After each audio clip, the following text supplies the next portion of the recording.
हाय friends, मैं Meena Pandey. Welcome back to my channel serve with love. देख के ही लग रहा है कि एकदम क्रिस्पी क्रिस्पी से बन रहे हैं। आज मैं ऐसा क्रिस्पी स्नैक्स बनाने जा रही हूँ जैसे मैकडॉनल्ड्स में हम लोग बर्गर खाते हैं। बर्गर की जो टिक्की होती है या फिर जो बर्गर किंग में टिक्की मिलती है, तो उसके लिए मैंने 1 कप चावल लिया है। ये हमारा चावल पका हुआ चावल है। 1 कप मैंने बॉयल आलू को इस तरीके से ग्रेट कर लिया है। ग्रेट करने से इसमें कोई भी गांठें नहीं रहेंगी ना, तो इसलिए ये ग्रेट करना ज़रूरी है। राइस कोई भी ले लो, छोटे बड़े, उससे फ़र्क नहीं पड़ता क्योंकि हमें मैश करना है। ½ टी स्पून इसी में चिली फ्लेक्स डाल रही हूँ। 1 टेबल स्पून सफ़ेद वाला तिल डाल रही हूँ। मेरी तरफ यही वाला तिल मिलता है, और जो एकदम वाइट कलर का होता है ना, अगर आपको वो मिले तो आप वो भी डाल सकते हो। मैंने ये थोड़े से अदरक काट लिए हैं, थोड़ा से करी पत्ता काट लिया छोटे छोटे पीस में, 3-4 हरी मिर्ची काट लिया है, और ये ढेर सारा मैंने धनिया पत्ती डाल दिया है। अगर आपके पास है धनिया पत्ती तो आप ज़रूर डालिए, नहीं है तो कोई बात नहीं। 1 टीस्पून धनिया पाउडर डाल रही हूँ। 1 टीस्पून काश्मीरी लाल मिर्च पाउडर डाल रहे हैं, इससे कलर बहुत प्यारा आता है। 1 टीस्पून जीरा डाल रही हूँ। 1 टीस्पून गरम मसाला पाउडर डाल रही हूँ। 1 टीस्पून ड्राई मैंगो पाउडर है, जो अमचूर पाउडर हम बोलते हैं ना, ये अमचूर पाउडर डाल रही हूँ। अमचूर डालने से टेस्ट बहुत अच्छा आएगा। टेस्ट के अकॉर्डिंग नमक डाल देती हूँ। बाइंडिंग के लिए मैंने 3 टेबल स्पून बेसन लिया है, तो आप बेसन की जगह चावल का आटा भी मिक्स कर सकते हो। 1 टेबल स्पून मैंने सूजी लिया है। अब इसको हमें हाथों की मदद से अच्छे तरीके से मिक्स करना है, क्योंकि ये आलू ग्रेट करके डाला है, चावल है, तो उसकी वजह से इसमें पानी वगैरह की ज़रूरत नहीं पड़ेगी, तो ये बहुत अच्छे तरीके से डो बन जाएगा। अगर फिर भी ज़रूरत पड़ती है तो आप 1 टेबल स्पून जितना पानी यूज़ कर सकते हो, लेकिन देखिए ये हमारा डो बहुत अच्छे तरीके से बन रहा है, तो हमें पानी की ज़रूरत नहीं पड़ेगी। ये देखिए एकदम ये डो फॉर्म में आ गया है ना, लेकिन जैसा ये चिपचिपा सा लग रहा है, हाथ में भी देखिए चिपका हुआ है। और अभी मैंने इसमें ऑयल का यूज़ नहीं किया है। ½ टीस्पून तेल हाथ में लेके इस तरीके से इसको मिक्स कर लेती हूँ। ये आटा हमारा बनके तैयार हो गया, इसको मैं साइड कर देती हूँ। खाली लिया है, अगर आपके पास कोई जैसे बर्फी का ट्रे होता है ना, तो उस ट्रे में भी आप जमा सकते हो। एक ये मैंने बटर पेपर ले लिया, इसको इसी थाली में मैं इस तरीके से बिछा दे रही हूँ। थोड़ा सा ऑयल डाल के ग्रीस कर देती हूँ। ये देखिए बटर पेपर में मैंने ऑयल डाल के ग्रीस कर दिया है, तो मैं इसी थाली में फैला रही हूँ। आपके पास ट्रे है तो आप ट्रे में फैला सकते हो। इस तरीके से ट्रे में फैलाते हुए, मोटा पतला कितने बड़े आपको चाहिए, कितने मोटे चाहिए, उस हिसाब से आप फैला सकते हो। ट्रे रहेगा तो जैसे ट्रे स्क्वायर शेप में होता है ना, तो उस टाइप से ही फैल जाएगा। मैंने थाली में फैलाया है तो इसमें भी कोई प्रॉब्लम नहीं होगी। बस इसको ऐसे दबाते हुए हमें पतला सा, बहुत पतला नहीं होना चाहिए, ऐसे लेयर फैला देना है। देखिए फ्रेंड्स, मैंने इस तरीके से ऐसे हाथों की मदद से ऐसे ऐसे फैला दिया है, और इसको मैंने इस तरीके से, ट्रे की भी ज़रूरत नहीं पड़ी, थाली में भी बहुत अच्छे तरीके से ये शेप में आ गया है। तो थोड़ा शेप में लाने के लिए थोड़ा सा मेहनत करने की ज़रूरत होती है, तो इसके ऊपर ऐसे थोड़ा सा ऐसे दबा देंगे ना, तो चिकना चिकना सा हो जाएगा। जो उबड़ खाबड़ सा होगा ना, तो वैसा नहीं होगा। ये हमारा इस तरीके से सेट हो गया है। मैंने इसको सेट कर दिया है, और इसकी लेंथ देखिए बहुत ज़्यादा लेंथ नहीं, मैं आपको पेपर उठा के दिखाती हूँ।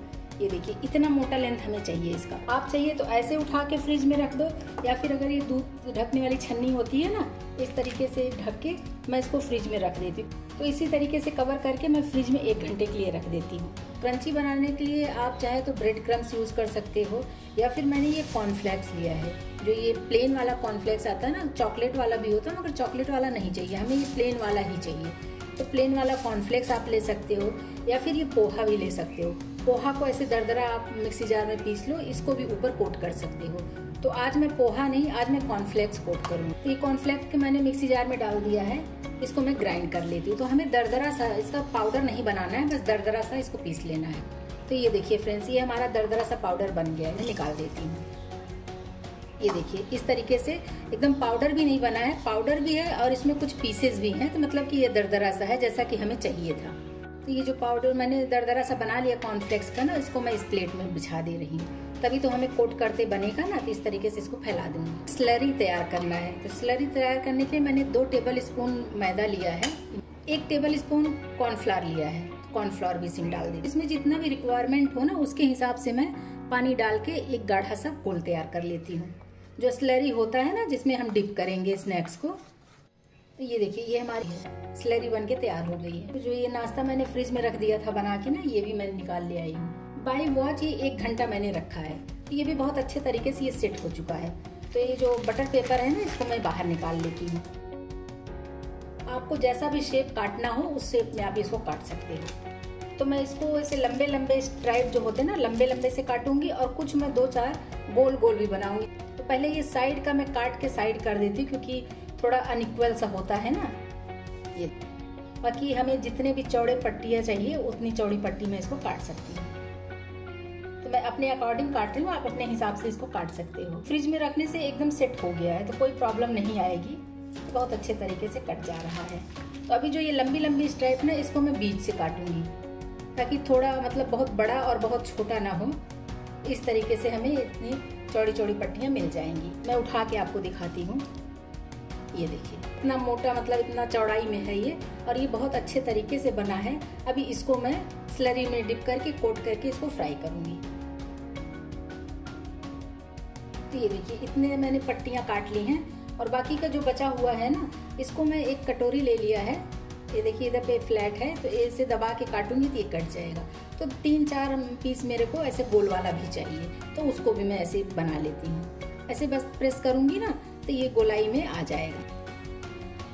ये देखिए ये गोलाई है ना, बस इसको हाथ पे निकाल लेती हूँ। ये देखिए ये इस टाइप का जो बर्गर में टिक्की रखते हैं ना, ये उस टाइप का ये टिक्की बन गया है। तो बस इसी तरीके से जो भी 1-2 और उसमें निकलेगा उसको मैं बना लेती हूँ। ये देखिए तो इतने मेरे बन के ये तैयार हुए। कुछ ये लंबी लंबी पट्टियाँ बन गई हैं, और ये 3 जो है टिक्की बन गया है। तो बर्गर बनाना हो तो बर्गर में डालने के लिए ये टिक्की बन जाएगा। अगर इसको आप बना के एक बार ट्राई करिए ना, तो आपको वही टेस्ट आएगा जो किंग बर्गर में हम लोग खाते हैं, बच्चे लोगों को पसंद आता है, या मैकडॉनल्ड्स में देखिए खाते हैं बच्चे, तो वही वाला ये बन के तैयार होगा। तो स्लरी में जो डिप करूंगी ना, उसके लिए ऐसा जो झारा होता है या छन्नी कह लो, ये रहेगा तो ये ज्यादा सही रहेगा। फिर ये देखिए झारा में रख दिया, और इसको इस तरीके से हम डिप कर देंगे। डिप करके जब ये हम उठाएंगे ना, तो झारे की मदद से जो एक्स्ट्रा है, इसमें एक्स्ट्रा लिक्विड है, वो गिर जाएगा। और फिर हम उठा के इधर पे जो ये कॉर्नफ्लेक्स को ग्राइंड कर ली हूँ, ये देखिए इस तरीके से ऊपर डाल दिया। ऊपर डाल के ये कवर हो गया। इधर गिरा के दोनों तरफ से हम इसको कॉर्नफ्लेक्स में से कवर कर देंगे।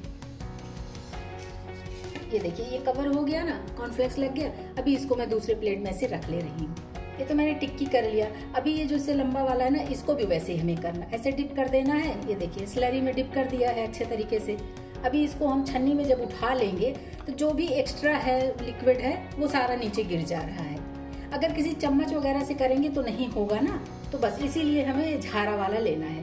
बस इसको अभी इधर हम डाल देंगे कॉर्नफ्लेक्स में, इस तरीके से ऊपर नीचे करके इसको हम ये देखिए कोट कर देंगे। यकीन मानिए फ्रेंड्स, बहुत ही क्रिस्पी बन के तैयार होता है। तो कॉर्नफ्लेक्स की जगह जैसे मैंने बोला ना कि आप पोहा भी कर सकते हो, पोहा को भी इस तरीके से कर सकते हो, या ब्रेड क्रम हो तो ब्रेड क्रम्स के भी कर सकते हो। तो मैंने ब्रेड क्रम और पोहा का यूज़ किया है, तो मैंने सोचा इस बार मैं कॉर्नफ्लेक्स का यूज़ करके बनाती हूँ। बहुत टेस्टी बनता है।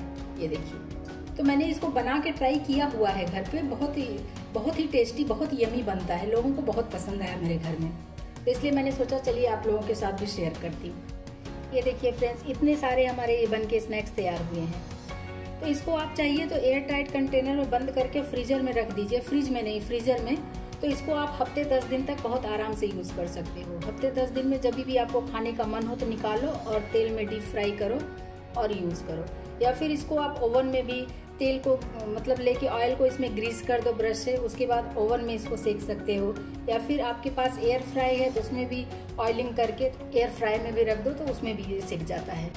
जो लोग हेल्थ कॉन्शियस होते हैं ना, वो ज़्यादातर ड्राई चीज़ें ही खाना पसंद करते हैं, ऑयली नहीं पसंद करते हैं ना, तो ओवन में सेकेंगे या फिर एयर फ्राई में फ्राई करके खा सकते हैं। लेकिन मैं इसको डीप फ्राई करूँगी। कढ़ाई में तेल रख दिया है, रिफाइंड ऑयल मैं डाली हूँ।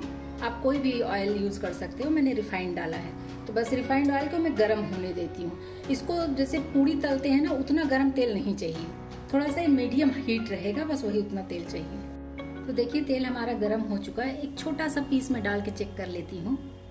बस तेल हमारा परफेक्ट गर्म है। तो ट्राइब्स वाले डाल देती हूँ। इसको डाल के हमें मीडियम गैस करके पकाना है, लेकिन अभी मैं डाल रही हूँ, इसको छूऊंगी नहीं, ये अपने आप ही पकता रहेगा क्योंकि सॉफ्ट होते हैं ना तो टूटने के भी चांस होते हैं, तो इसको ऐसे मैं पकने देती हूँ। अभी मैं इसको टच नहीं करूँगी। इसको मीडियम गैस पे पकते हुए 2 मिनट हो चुका है, तो इसको मैं चेक कर लेती हूँ। ये देखिए बिल्कुल भी नहीं टूटेगा, तो इसको मैं दूसरी तरफ पलट देती हूँ और गोल्डन क्रिस्पी होने तक इसको मैं पका लूँगी। आपको जितना गोल्डन चाहिए, जैसा क्रिस्पी जितना चाहिए आपको, उसी हिसाब से आप पका सकते हो। क्रिस्पी हो चुका है, अभी गैस को मैं स्लो कर देती हूँ और बस ये हम निकाल लेते हैं। मेरे को इतना ही क्रिस्पी चाहिए, आपको जितना क्रिस्पी चाहिए आप अपने अकॉर्डिंग कर सकते हो। ये वाकई में बहुत क्रिस्पी बना हुआ है, इसमें भी बहुत ज़्यादा, सुनिए आवाज़ सुनिए, बहुत क्रिस्पी बना हुआ है। तो बच्चों के लिए चाहे तो आप बर्गर बना दीजिए, चाहे ऐसे स्नैक्स में खाइए। तो देखिए कितना क्रिस्पी बना हुआ है। तो इस तरीके से आप लोग भी बनाइए, तो बच्चे बड़े भी सबको बहुत पसंद आएगा। और लोग बाहर का जो मैकडॉनल्ड्स या बर्गर किंग जाते हैं ना, वो सब खाना भूल जाएंगे। तो मेरी सलाह है कि एक बार ज़रूर आप लोग इसको ट्राई करिए। और ये मैंने सॉस रख लिया, टोमेटो केचप है, और इधर मैंने ग्रीन चटनी बना ली है। तो चाहे तो ये लीजिए, ग्रीन चटनी के साथ खाइए या फिर आप इसको टोमेटो केचप के साथ भी खा सकते हो। ये ऑल टाइम स्नैक्स है, चाहे तो आप इवनिंग में खा सकते हो, या बच्चों को कुछ खाना हो, छोटी मोटी भूख लगी हो तो फ्रीजर में बना के रखें, फटाफट फ्राई करिए और खिलाइए। तो इस तरीके से आप लोग भी बनाइए। अगर आपको मेरी वीडियो पसंद आती है तो लाइक, शेयर एंड सब्सक्राइब करिएगा। लास्ट तक मेरी वीडियो देखने के लिए थैंक यू।